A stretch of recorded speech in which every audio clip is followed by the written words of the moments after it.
YCP అభ్యర్థుల ప్రకటనను మరింత వేగవంతం చేసింది. తాజాగా తన 11వ జాబితాను విడుదల చేసింది. ఇందులో 3 పేర్లు ఉన్నాయి. 2 పార్లమెంటు స్థానాలు, 1 అసెంబ్లీ స్థానానికి అభ్యర్థులను ప్రకటించారు. కర్నూలు పార్లమెంటు నియోజకవర్గం ఇన్ఛార్జిగా బీవై రామయ్య, అమలాపురం పార్లమెంటు నియోజకవర్గం ఇన్ఛార్జిగా రాజోలు ఎమ్మెల్యే రాపాక వరప్రసాద్ను నియమించింది. అలాగే రాజోలు అసెంబ్లీ నియోజకవర్గ ఇన్ఛార్జిగా ఇటీవల పార్టీలో చేరిన మాజీ మంత్రి గొల్లపల్లి సూర్యారావును నియమించింది. కర్నూలు పార్లమెంటు నియోజకవర్గ ఇన్ఛార్జిగా తొలుత మాజీ మంత్రి గుమ్మనూరు జయరాంను వైసీపీ అధిష్టానం నియమించింది.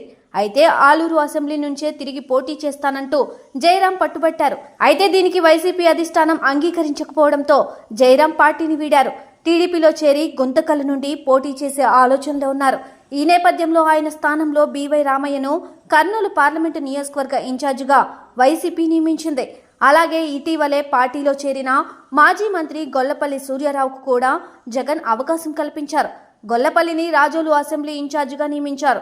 ప్రస్తుతం సిట్టింగ్ ఎమ్మెల్యేగా ఉన్న రాపాక వరప్రసాద్ను అమలాపురం పార్లమెంట్ నియోజకవర్గ సమన్వయకర్తగా నియమించారు.